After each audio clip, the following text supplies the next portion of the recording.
Thank you all so much for joining today and welcome to Upgrade Speaker Series. My name is Kate. I'm on the marketing team at Upgrade and part of Women in FinTech.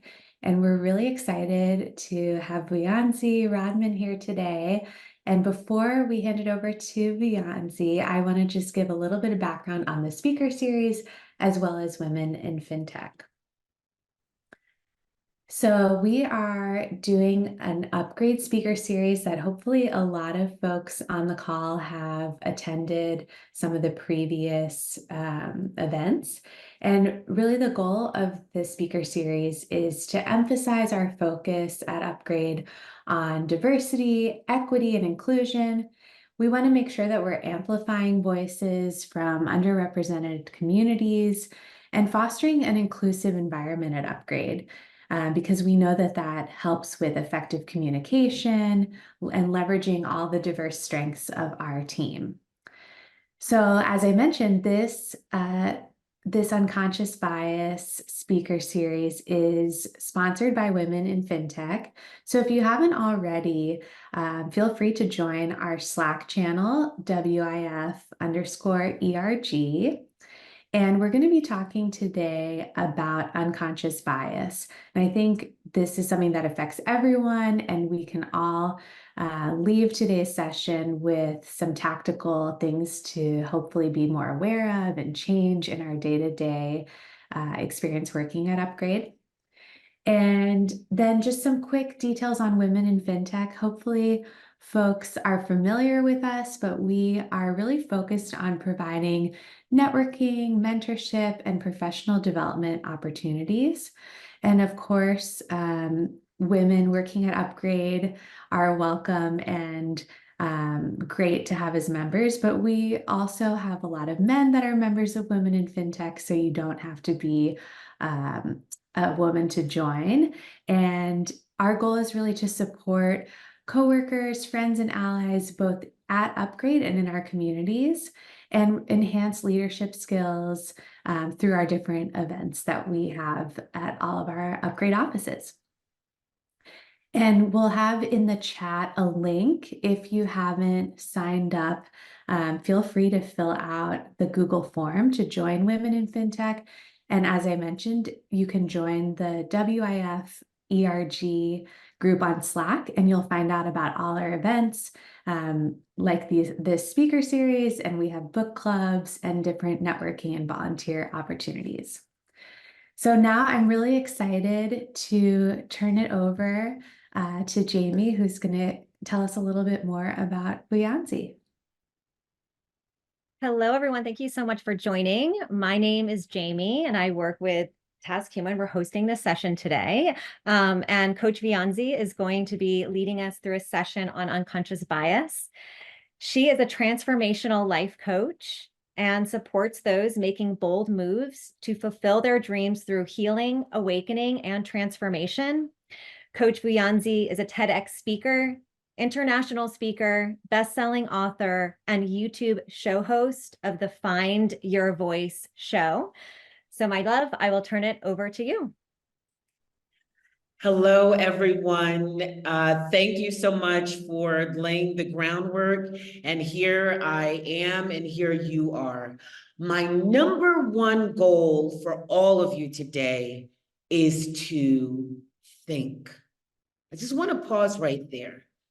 Is to think.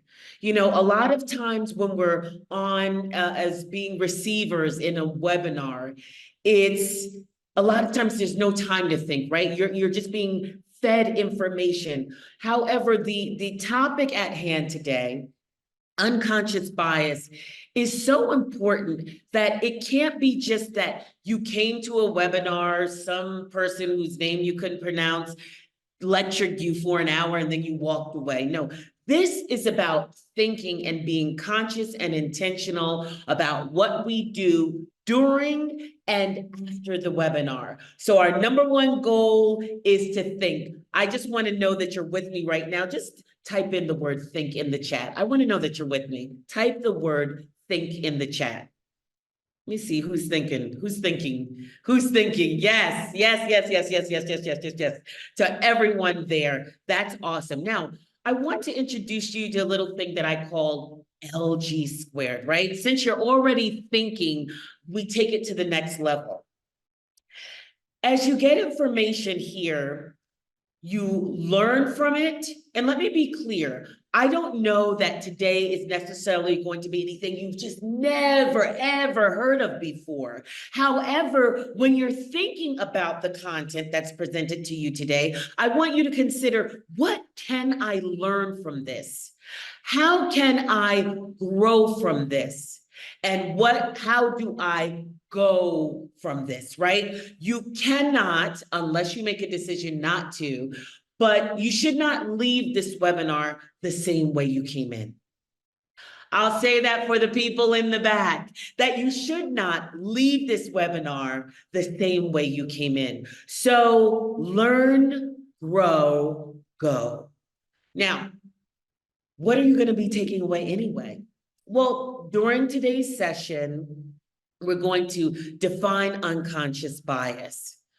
We'll look at how to recognize unconscious bias, how unconscious bias presents itself in the workplace and its impact, tools and strategies to improve or even eliminate unconscious bias. Now, I want us to pause for a second here, because I can appreciate so many of you that, including the emojis, I love it, Andrew, when I asked you to put think in the chat. Now, this is a participant sport. It's not a spectator sport. So I invite you to do the exercises or answer the questions and really engage in some discussions when I'm asking you these questions.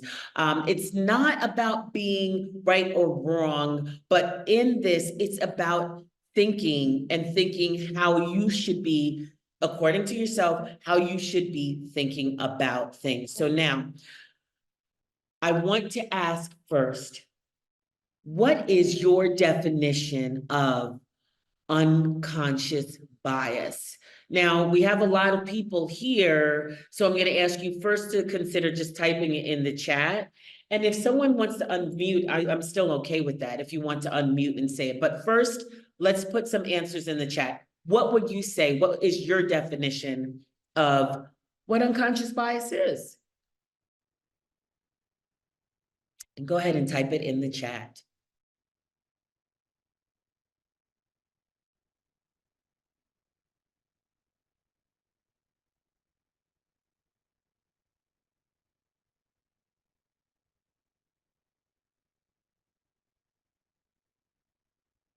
Okay, so I'll just read some of them as they come up, just kind of scrolling through here.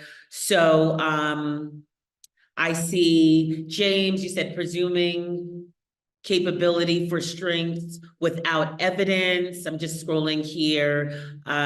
Let's see, I see Macy said bias you don't directly realize you have on the surface.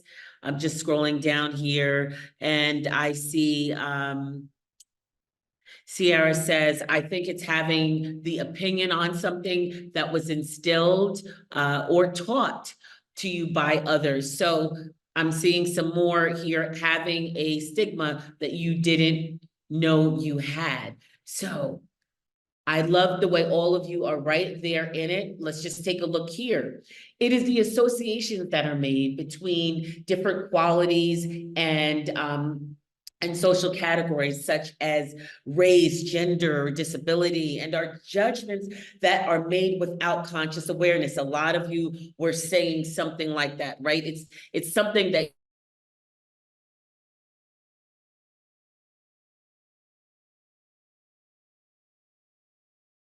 our judgment. Also, we may hear unconscious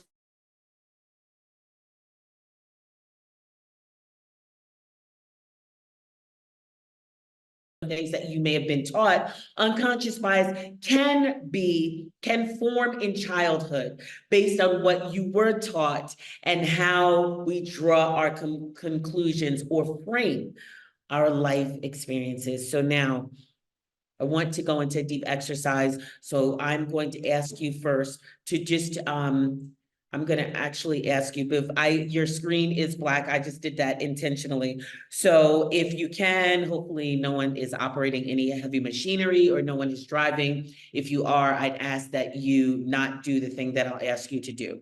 Hopefully everyone is in a safe environment physically. If you are, please join me in doing this. Go ahead and take a moment to just take a couple of deep breaths in and out first. And when I say deep breaths, I do mean deeper than the normal shallow breathing that we do, but just inhale through your nose and exhale through your mouth. Just kind of settling down for a moment, a couple of into the diaphragm, and then exhale. And gently just close your eyes, gently close your eyes. And this is a check-in with yourself. So we're not worried about putting anything in the chat, nor even writing anything. Continue to breathe with me.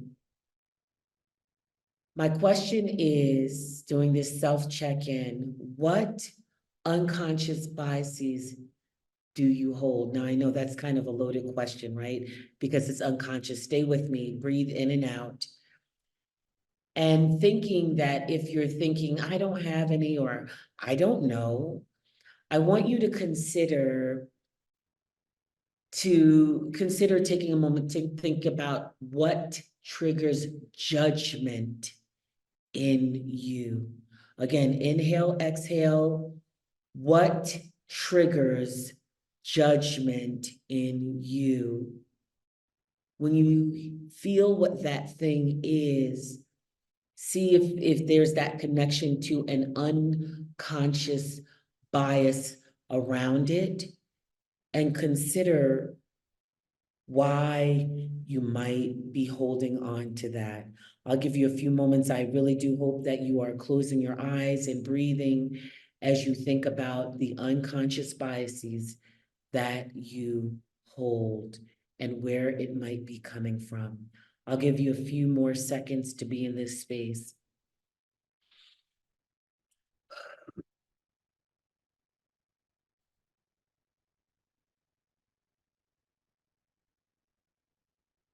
And you can open up your eyes in 3, 2, 1.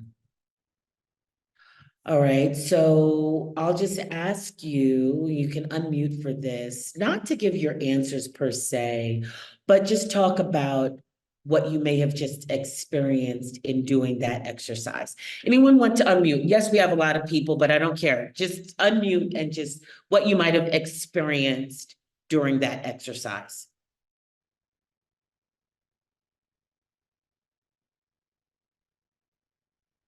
And if you are microphone shy, yes, feel free to, you can put it in the chat.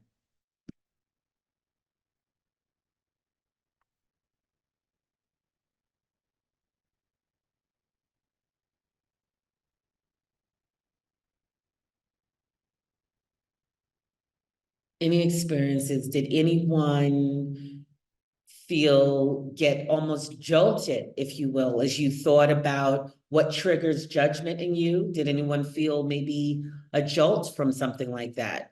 Any thoughts that you actually may have become like, wow, I didn't have that? Any light bulb moments, any jolts from any thoughts, and anyone surprised?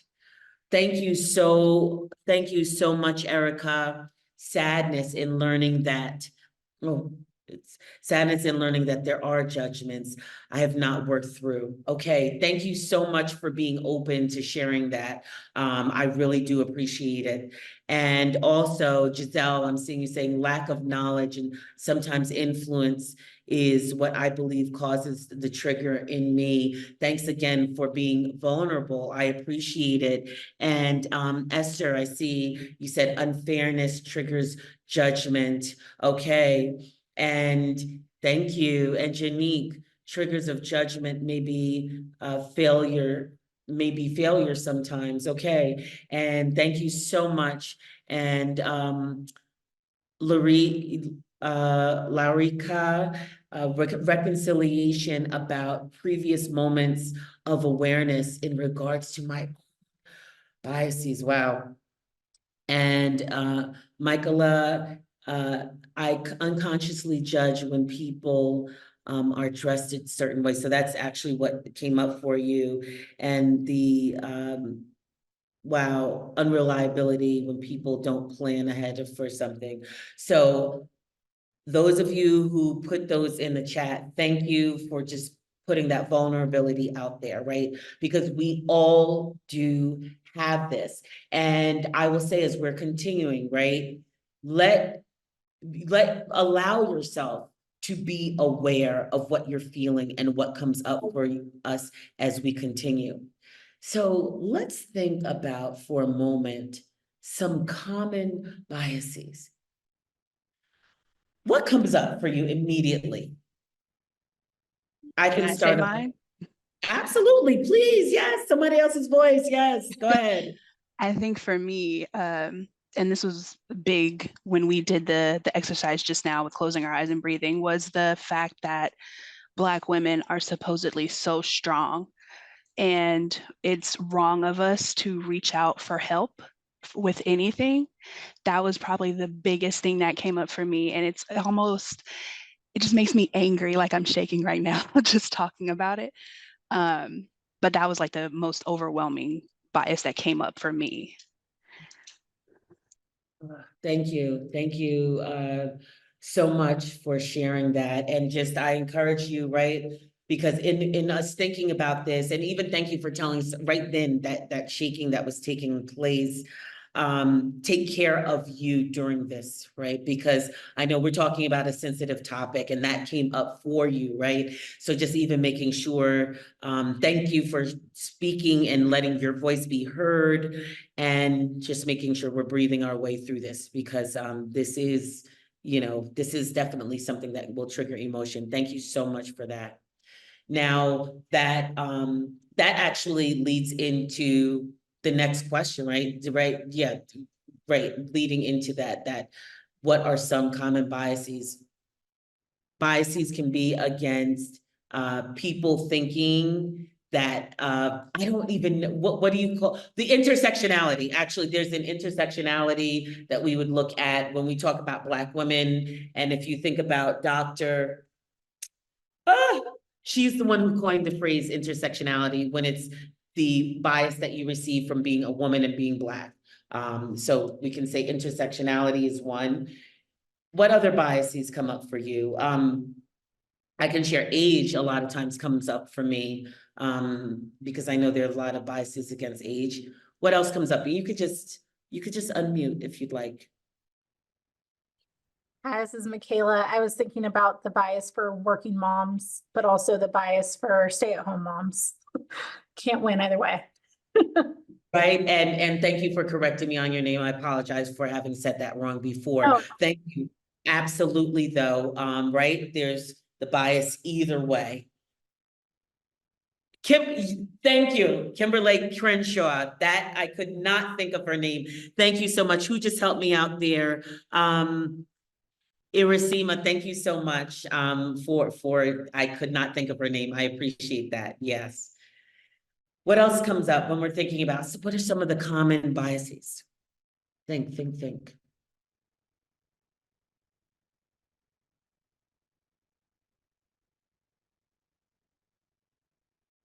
So with what Michaela said, we could just say even against gender, right? Common biases that are against genders. Gender bias. Let's see what else is coming up in the chat. Biases against hiring more unique. Wow, there was, this was a few years ago, so I'm looking at what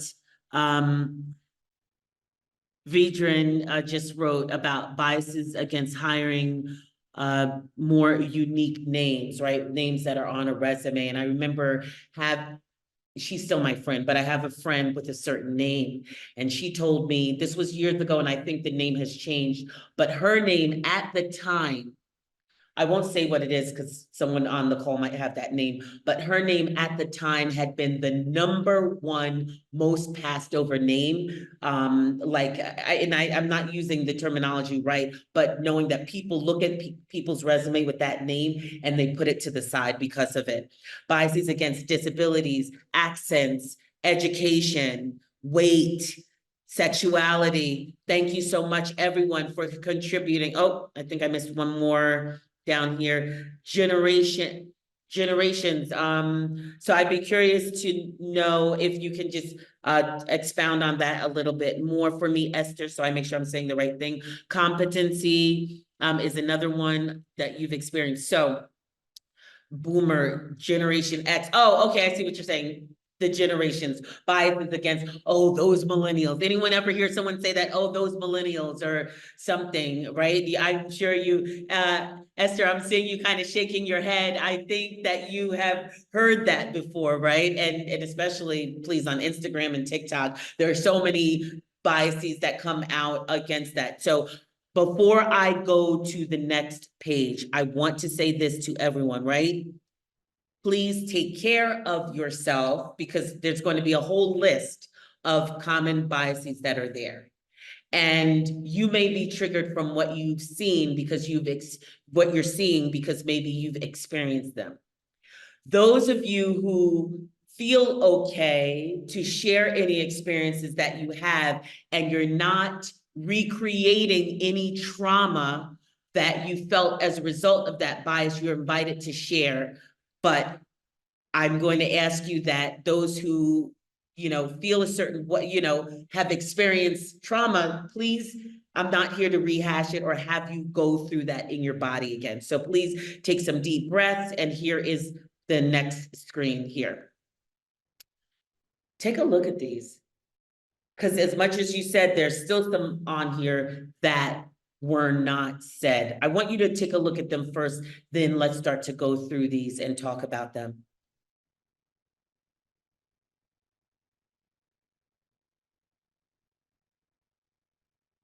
Okay, so I'm not necessarily, oh, okay, let me see what's being said here. Biases based upon previous experience and socioeconomic status, absolutely. So let's talk about these. And again, if someone feels okay to share, you can. So let's point out some that were already said. Weight, right? Assumptions based upon someone's weight. We talked about names. Assumptions about someone's identity could be rooted in culture, gender, and age bias. Height.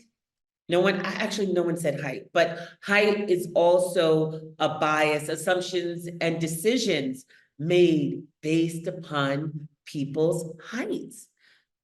Gender, we mentioned that. Now, take a look at some of these other ones. What is something that's standing out to you first that maybe you're like, oh, wait, I really didn't think about that before?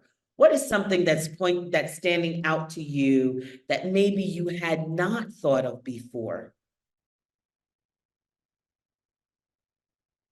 Beauty, right? Looks, Giselle, excellent. Beauty is on there as well, right? So I see that some of you said height and beauty did not stand out. However, when we think about it, have you seen something like that? Have you experienced something like that? Let's see, what else stands out to you? Culture, confirmation, the human tendency to find evidence confirming our biases in occurrences or situations, although the evidence is just, even if that evidence is purely circumstantial. So when people say, see, I knew it. I knew they were like that. You ever heard something like that? But it's one situation and it's not, scientifically proven or anything. Anyone ever heard of things like that? Attribution, I see that you're saying, attributing a specific outcome to external circumstances rather than an individual's own efforts. What comes up for you when you think about that? I know I have some thoughts, but you're here to share some of your thoughts. So one thing also, I noticed, no, I didn't see anyone say availability. Think about availability causes someone to default to top of mind information. Let's just think about something. While using the terminology top of mind, it may not be a bad thing to say, right? I may say to you, hey, what's at top of mind? However, I'm going to ask you, tell me though, how this could work as a bias. You can unmute if you'd like. How could top of mind be connected to a bias? How is it bias? Anyone want to take a, let's see if it's in the chat. You may have Yeah. had a negative experience and you immediately attribute that outcome to someone who looks the same as the person that you had that experience with, or has similarities to the person that you had that negative experience with. Absolutely, absolutely. That is definitely one way. You had that one experience. And so now that is at the what? Top of mind, right? Any other way this could contribute to bias. This is bias for availability.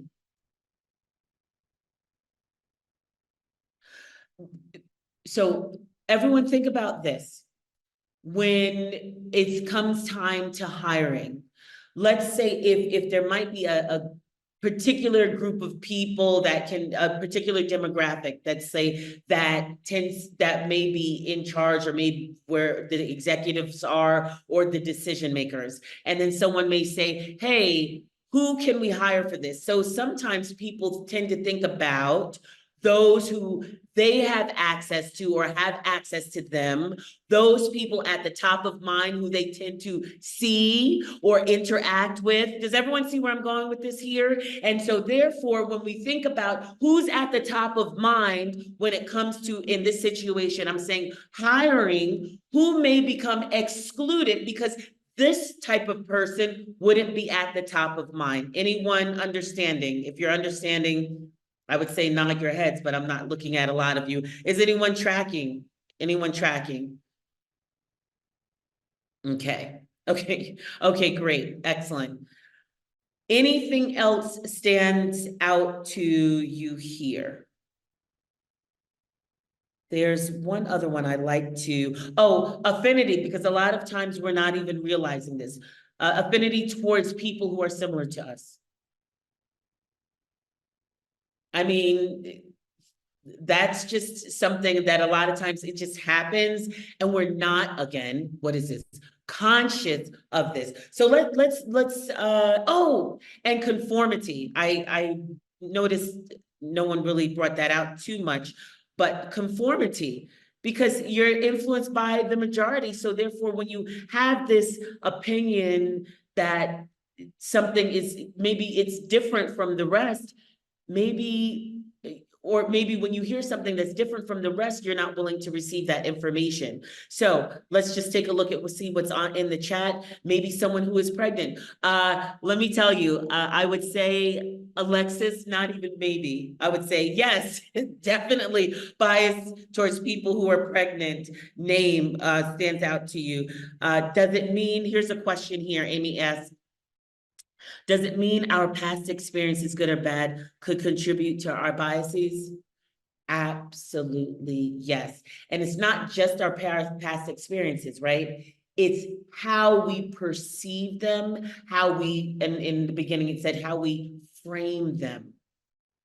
So that's a hard yes, Amy. How we see them, how we interpret those things as well. So both are group biases or peer bias, peer-based bias, absolutely. So let's remember, what does LG squared stand for? Learn, grow, go.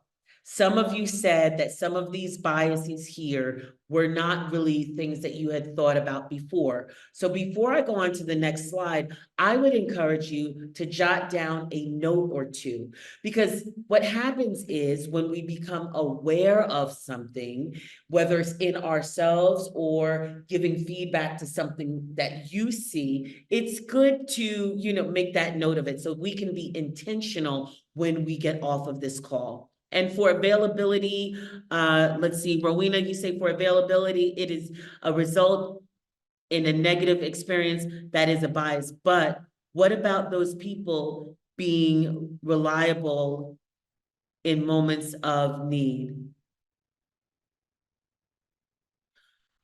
Let me just look at this question, but what about those people being reliable in the moment of need? Rowena, just if you just help me out a little bit to understand the question. What I'm saying is that, like, there could be an unconscious bias, like somebody is available, so you rely on them more, but like that also means that they're reliable to you when you need them. So I guess if it's not a negative experience, then it's not a bias, no?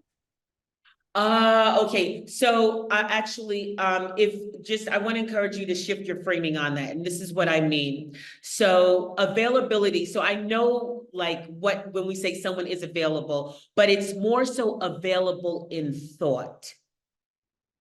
So not necessarily, I understand what you're saying, like if I'm available and in a time of need, I'm available for you. However, if you move out of the physicality of that and think about who's available to you in thought, meaning it causes someone to default to the top of mind information. So who are the people who are available to me that I would normally think about, whether it be in a positive or negative situation, could lean itself to a bias, right? So whether it's what you just said, a bad thing happened. So now when I think about these people, at the top of mind is that experience. And then even if we're thinking about hiring practices, when people are thinking about who's at the top of their mind, it is those thoughts that are available to them, the people who are most likely available to them. I hope that kind of shifts the thinking on that to kind of so that you see how we're relating it to bias. Rowena, just let me know. Yes, that makes sense, actually. Thank you.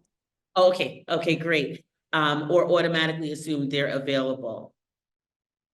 Okay, all right. So okay, and I think we're good. Okay, so I'm gonna move on from this slide, but hopefully you've jotted down some notes. We're becoming aware, we are learning, we are growing, and we are going to go from here with this information. So now, I've already begun an example of how unconscious bias presents itself in the workplace. And I want you to think about that. So just grab a pen or, I'm so old school, maybe not everyone's writing, but what you have available to you is your note-taking device. And I want you to list as many things that come up for you before, don't put it in the chat yet. I'm gonna ask you to jot it down first to this question: how unconscious bias presents itself in the workplace and its impact. Go. I'll give you about a minute for this, then I'll check in.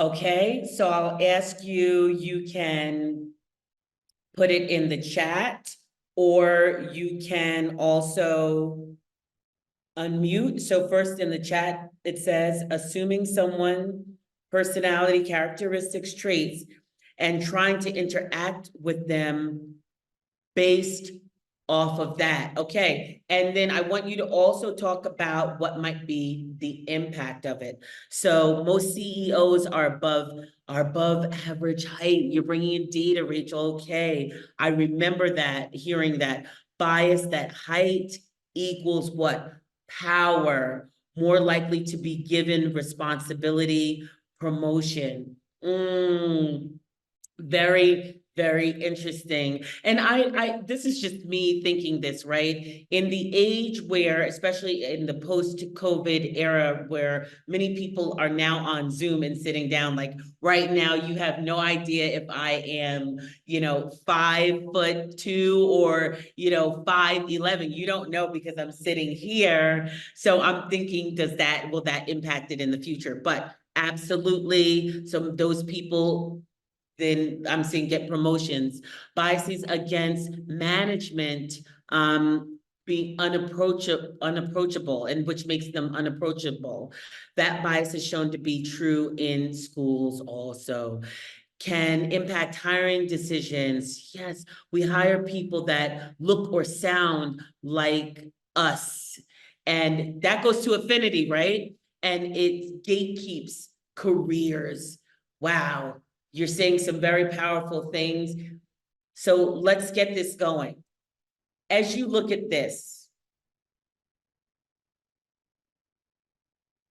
as you look at these bullets, looking at the decisions, right? It can prevent from making those decisions that support diversity and inclusion. Unconscious bias stems from 3 factors: cultural, governance, personal background. Remember the question one of you had asked about when you grow up, could it come from that? So think about personal background and even what you experience.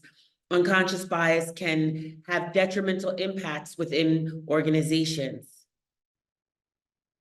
Unconscious bias, attitudes, beliefs, stereotypes can also harm individual and groups of people.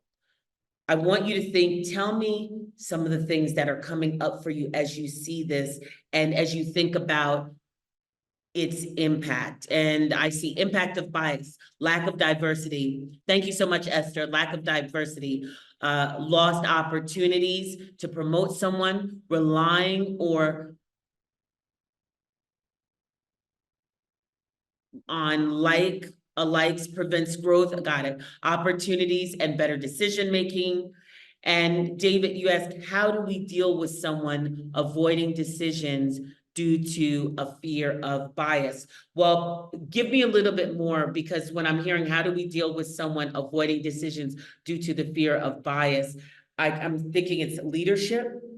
And you're able to give this person feedback. David, if you could just give me a little bit more so I can have more insight, and then maybe we can talk about this. And I'm opening up the microphones, not literally, you can open up your own mic, but to help answer David's question as well. How do you deal with someone avoiding decisions due to fear of bias? And sometimes they say indecision is a decision nonetheless. I want to hear from you guys first, and I think I also need a little bit more clarity on that. Go ahead, and if someone wants to talk to that question, great question.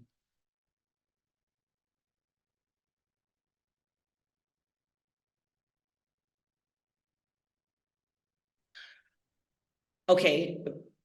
Okay, so maybe you're not unmuting right now as you're thinking about that question. So David, I'm going to try to answer it. Because I'm able to make.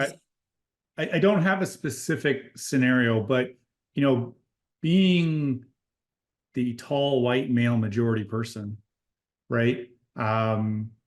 Sometimes you want to make sure that you are never, and never is a really strong word, but not being part of the problem.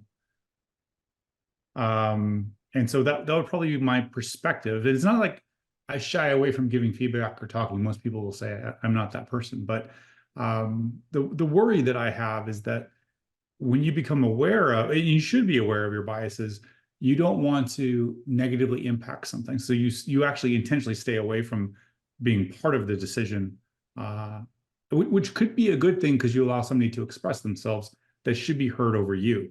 But that was my question. Does that Okay, make sense? thank you. Thank you for unmuting and saying that. So, and I think some of the strategies we'll get into. Let me just start answering that, right? So we think about feedback. So hopefully this person, right, not you necessarily, but hopefully this person would be open to feedback. And also, are you willing to, and David, I'm not talking to you specifically, I'm talking to everyone who's looking at me, looking at you, but would you be willing to give feedback when you see those types of things going on, right? Because as much as I love when you said, David, you know, I wouldn't want to be a part of the problem, but even when we are, what is that word? When we don't do something, is it almost being complicit in that? Maybe your heart may be in a right place, but not saying something when you see something could also just as well be a part of the problem. I hope you're tracking. I hope I'm making some sense here. No, that totally makes sense, right? You should talk about it. I guess my further worry, and just that goes down a deeper hole, is that you then get into affinity bias or group bias because you try to figure out whether or not you're talking to somebody else, right? Hey, you know, what do you think about this? And they also have the same bias, right? So then you end up pushing, you think you're doing the right thing, you're talking about it, but then you end up pushing the same bias forward anyways, because it's group based. However, but even that awareness, right? So even when we talk about the affinity bias, I may know, okay, if I'm this, let me make sure whoever I ask isn't like me. You understand? So having that conscious awareness, right? And this is about thinking, it's like, who can I ask that may be different? And even when we're making decisions, I just think there's this level of authenticity. Oh my goodness, time is going by so fast. I think that there's a level of authenticity too in just even saying, this is what I'm thinking.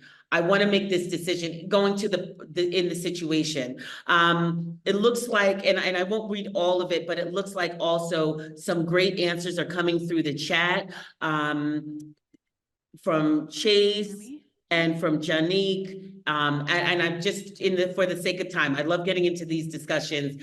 And I want to make sure that, because also, David, I think your question is linked to what we're about to go over now. Tools and strategies to improve unconscious bias. Everyone, I would encourage you to grab your pens and paper and jot down some notes.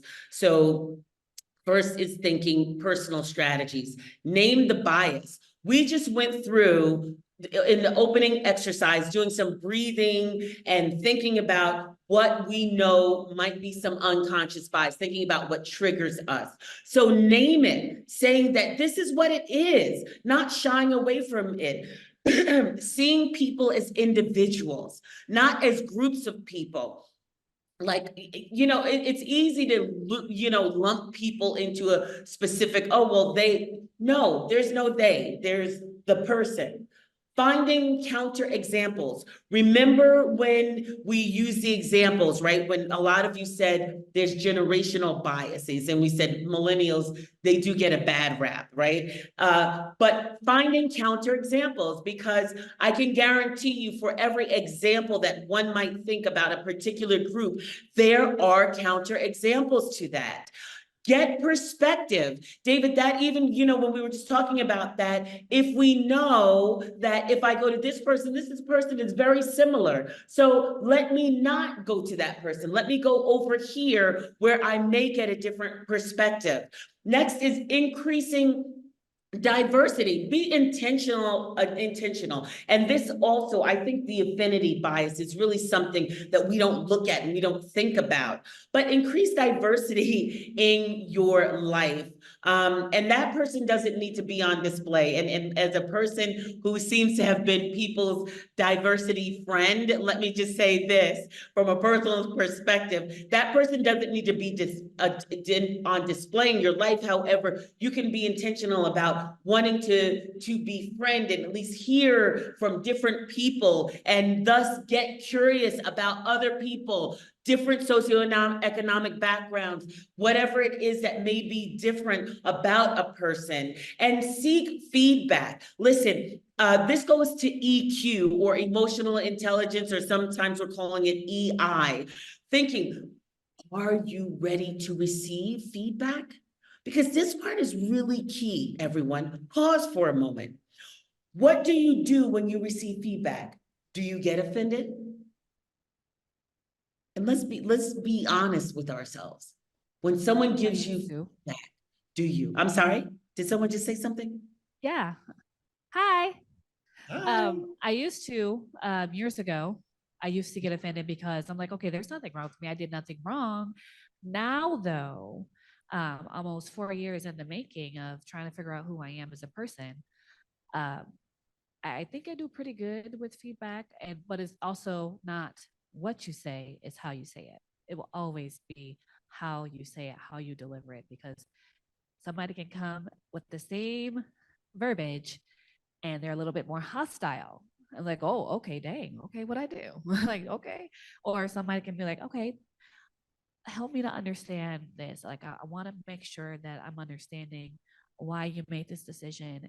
Like, this is my understanding of it. And I feel like together we can seek a different outcome. You know, those are like two different things. It's coming at me different, coming at me with hostility, it's not going to get a good outcome personally. But if you're coming at me and you're truly wanting to help, and it conveys it, like you've got the empathy, you have the sympathy, you have the active listening on, I'm open to a lot more things. That opens up a lot more doors for me. Okay, absolutely. And I understand what you're saying. So I'm going to drop something in the mix that, and this is right thinking. So I hear what you're saying, and I hear some, you got some kudos in the chat as well about the delivery. So number one, you sound very self-aware. I'm sorry, I didn't see the name of the person who was saying, but you sound very self-aware. And unfortunately, not everyone is as self-aware, right? You saw that difference in yourself in this journey of life. So just something to think about. If anyone has ever read the book, The 4 Agreements, one of the agreements is not to take something too personal. And I would encourage you to read it. But here's the point, that even if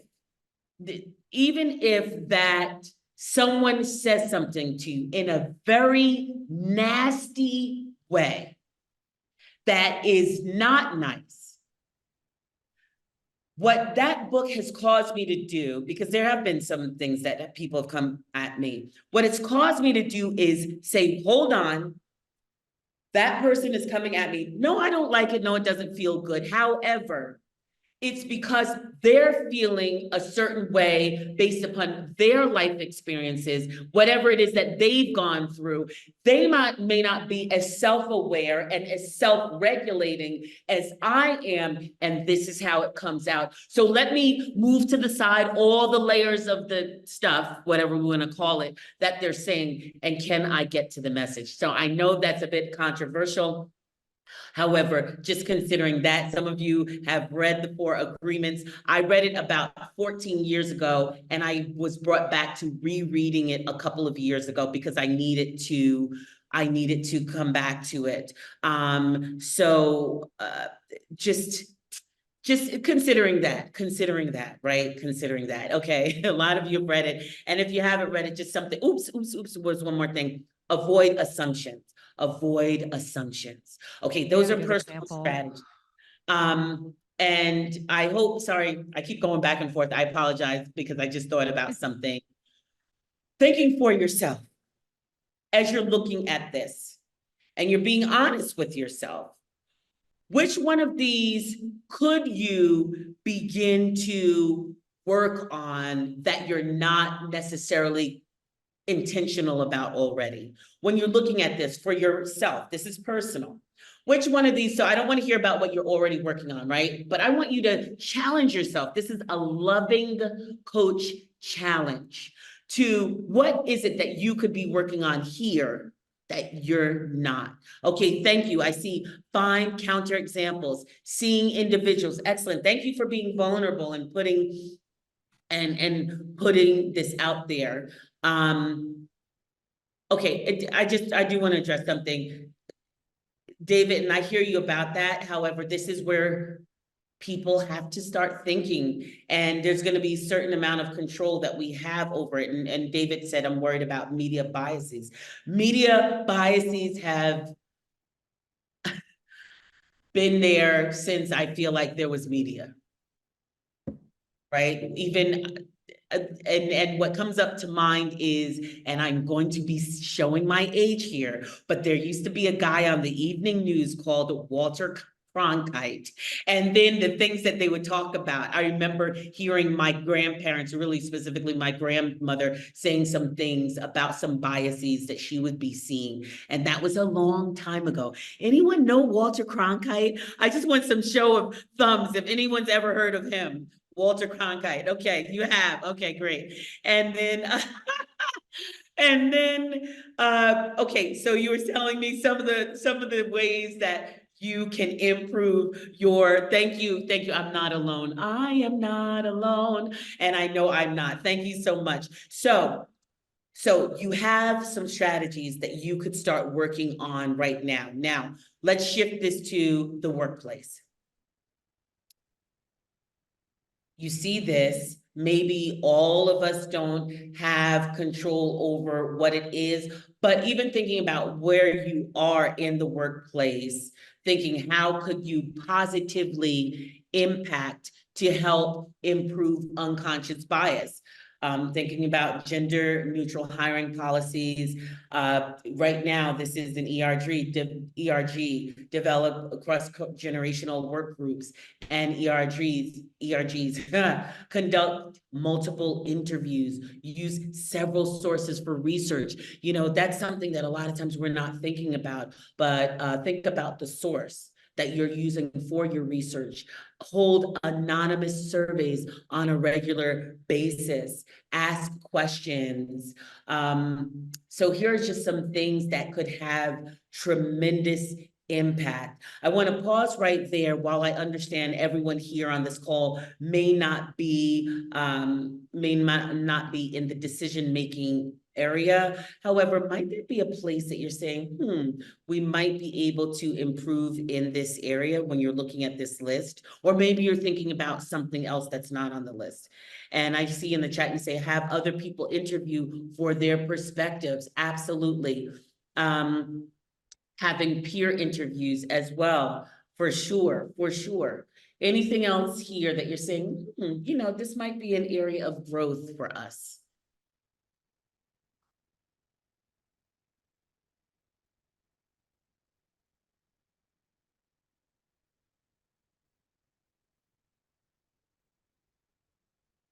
Okay, maybe everything is a-okay and nothing maybe needs to be improved on. So I ask you this question. What is your next plan of action? So don't write anything in the chat yet. I'll ask that you don't unmute just yet, but can we do something? Can we put pen to paper when we're thinking about all this and the LG squared, learn, grow, and go? What is your next plan of action to improve your unconscious bias?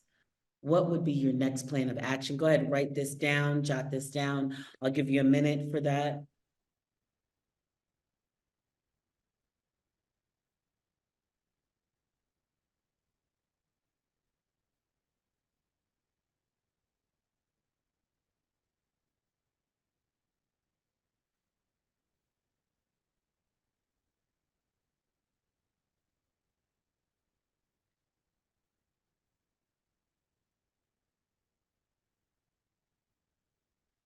Okay, so great. They're starting to come in the chat. Change our perspective, redirect redirect vision, have the intention of actually wanting to change.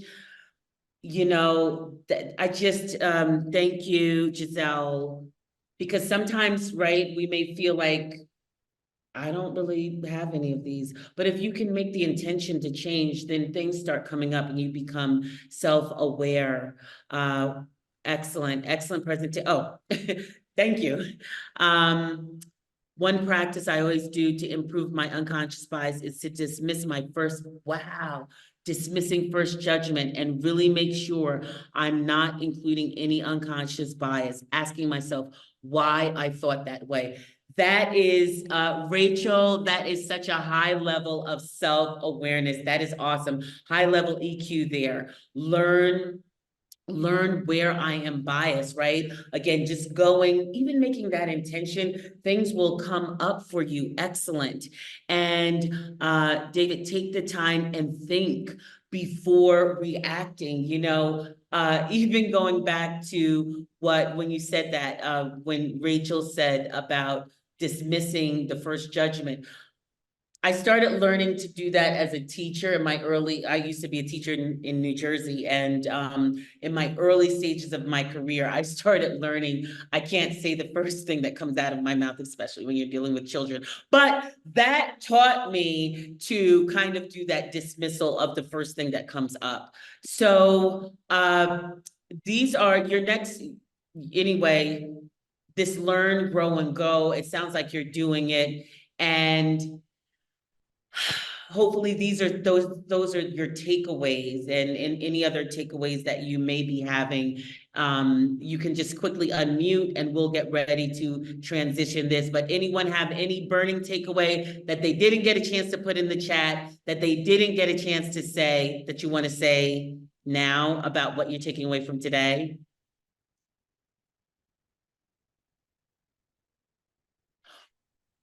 Well, if not, I'm going to kick it over. And actually, right now, I don't know whether I'm kicking it over to Kate or to Jamie, but whomever's going to take the wheel, you can now take the wheel.